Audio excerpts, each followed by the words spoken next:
Assalamualaikum warahmatullahi wabarakatuh. Nama saya Natasha dengan NIM 21045 akan menjelaskan tugas meteorologi dan klimatologi bersama Ibu Dila. Nah, yang pertama itu adalah angin pasat, barat, timur, dan antipasat. Angin pasat adalah angin yang bertiup dari subtropis, baik subtropis utara maupun subtropis selatan yang berhembus ke daerah ekuator atau khatulistiwa.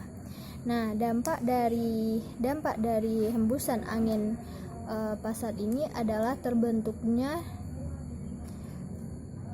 daerah doldron atau daerah tenang dan terbebas dari angin puting beliung atau angin topan. Selanjutnya yaitu angin antipasat adalah angin yang berhembus kebalikan dari angin pasat.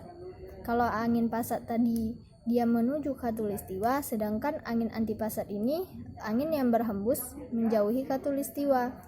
Jadi angin antipasat ini berhembus ke daerah utara maupun ke daerah selatan subtropis.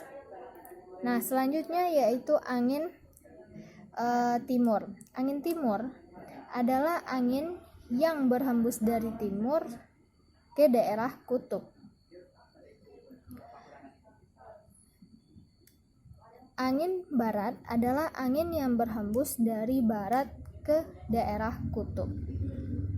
Dampak dari adanya angin timur ini adalah terjadinya musim kemarau.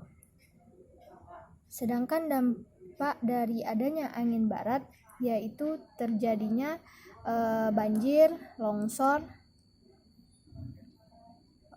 ataupun yang lainnya. Nah, selanjutnya angin lokal adalah angin lokal ini terdiri dari angin darat dan angin laut dan angin gunung dan angin lembah. Di sini bisa kita lihat ada gambar angin darat, yaitu angin yang terjadi pada malam hari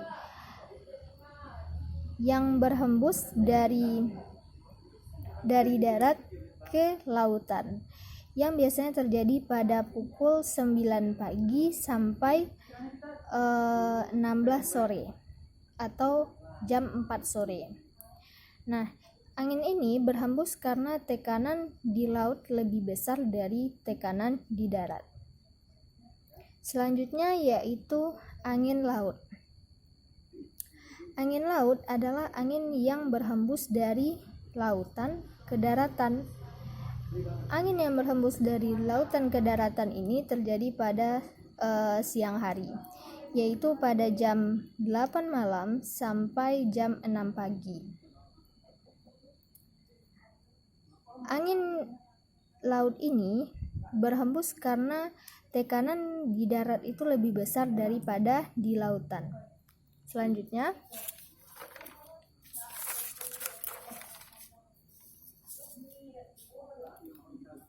angin lembah dan angin gunung.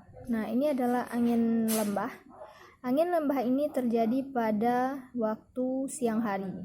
Jadi angin lembah ini berhembus dari lembah ke daerah pegunungan. Selanjutnya ada angin gunung. Nah, angin gunung ini berhembus dari gunung, tentu dia akan berhembus ke lembah yang biasanya terjadi pada malam hari. Nah, selanjutnya yaitu angin panas yang terjadi di Indonesia. Jelaskan prosesnya. Jadi ini dia gambar angin panas atau angin fon. Salah satunya terjadi begini. Jadi di daerah lautan terjadi penguapan yang kemudian membentuk awan. Dari awan ini membentuk hujan yang dari awan membentuk hujan. Dari awan ini pun akan dihembuskan oleh angin yang kemudian membentuk udara kering. Nah, terbentuklah angin fon. Dan disinilah disebut dengan daerah bayangan hujan. Nah, angin panas yang terjadi di Indonesia itu ada 4. ada 5. Yang pertama adalah angin bahorok, yaitu angin yang bergerak menuju Makassar. Yang kedua yaitu angin wambrau, yaitu angin yang menuruni Gunung Jayawijaya. Selanjutnya yaitu Gunung Sikumbang, yaitu angin yang berasal dari Gunung Cermai. Ciri-cirinya yaitu terjadi pada musim panas. Selanjutnya yaitu gunung angin gending, yaitu angin yang bergerak menuju Probolinggo. Selanjutnya angin gronggong, atau yaitu angin yang bergerak menuju daerah Pasuruan. Oke, selanjutnya yaitu angin dingin. Angin dingin ini bisa dilihat di gambar saya. Angin dingin ini adalah angin yang berasal dari pegunungan yang tertutup oleh salju. Jadi angin dingin ini adalah angin yang berasal dari pegunungan yang tertutup oleh salju dan bergerak menuju lereng lembah. Jadi angin dingin ini berasal dari puncak gunung yang ditutupi oleh es, yang kemudian bergerak menuju lereng atau menuju lembah atau menuju permukiman yang akan menyebabkan terjadinya angin dingin. Selanjutnya yaitu gelombang Lee. Gelombang Lee ini atau gelombang Lee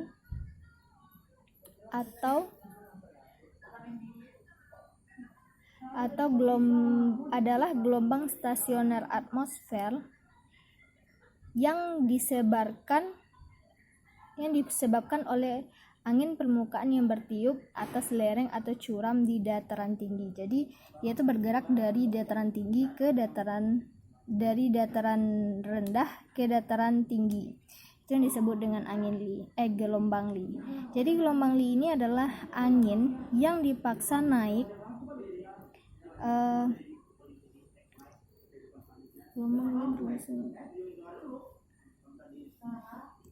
Jadi angin di lereng ini dipaksa naik. Dipaksa naik ke puncak gunung. Setelah sampai di puncak gunung, angin ini pun ditarik oleh gravitasi ke bawah, yang akhirnya angin ini bertiup ke lereng curam atau dataran tinggi. Jadi dia itu setelah didorong ke atas dan akhirnya jatuh ke bawah karena tarikan gravitasi bumi. Selanjutnya, ini dia lentikular. Lentikular ini adalah terjadi karena terdapat topografi naik dan tiba-tiba topografi turun secara mendadak. Maka gelombang menjadi tidak stabil dalam waktu sesaat. Akibatnya terbentuklah awan lentikular. Jadi ini adalah awan lentikular. Selanjutnya yaitu zona rotor, yaitu angin yang turun dari gunung saat menabrak permukaan yang datar akan mengalami turbulensi. Akibatnya akan terbentuk awan rotor. Jadi di gambar sini tadi, setelah dia itu jadi di sini ini adalah gambar pegunungannya, dan ini adalah rotor cold atau awan rotor, dan ini adalah awan lentikular. Selanjutnya yaitu muson barat dan muson timur. Muson barat dan muson timur. Muson barat adalah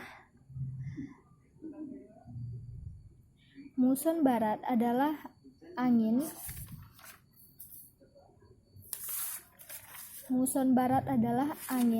yang bertiup dari subtropis dari Asia ke Australia.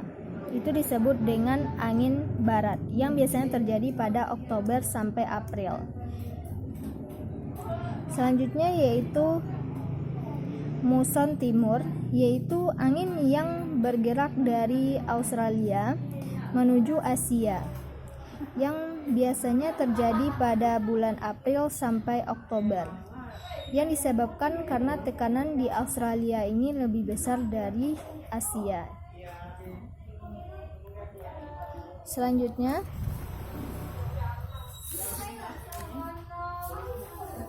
angin siklon dan angin antisiklon. Nah, angin siklon dan angin antisiklon. Angin siklon ini berputar ke dalam yang bertekanan minimal. Jadi dia tuh berputar ke dalam.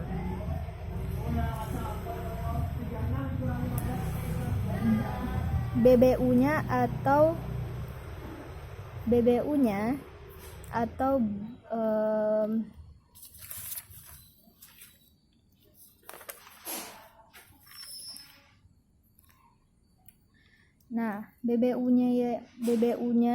yaitu angin siklon ini arahnya itu berlawanan. Sedangkan BBS-nya kalau angin siklon ini arahnya itu sama atau atau sama dengan arah jarum jam. Selanjutnya angin antisiklon yaitu angin yang berputar di luar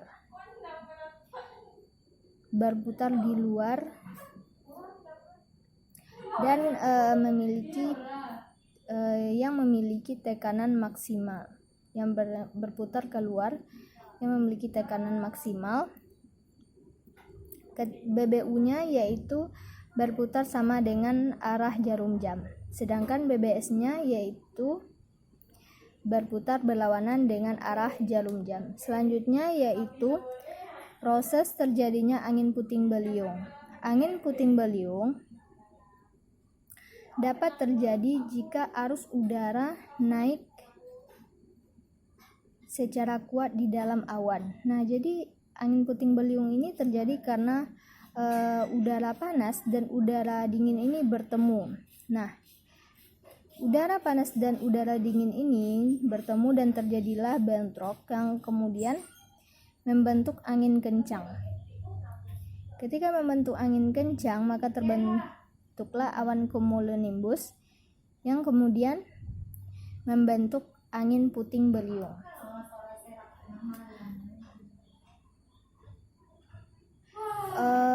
Proses terjadinya angin puting beliung ini itu ada 3. Yang pertama, proses pertumbuhan awan cumulonimbus.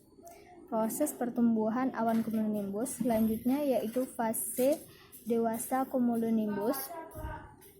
Dan yang ketiga yaitu fase punah awan cumulonimbus. Fase ini massa udara akan meluas pada seluruh awan, lalu akan berhenti proses angin puting beliung tersebut. Nah, jadi angin puting beliung ini terjadi karena adanya pertemuan udara panas dan udara dingin yang akhirnya terjadi bentrok yang membentuk angin kencang yang kemudian membentuk awan cumulonimbus. Dari awan cumulonimbus terbentuklah angin puting beliung. Dampak dari angin puting beliung ini adalah yang pertama menyebabkan kerusakan hingga korban jiwa, yang kedua mengakibatkan banjir, yang ketiga merusak jaringan listrik, yang keempat membahayakan keselamatan masyarakat. Nah, demikianlah penjelasan saya atas tugas meteorologi dan klimatologi. Assalamualaikum warahmatullahi wabarakatuh.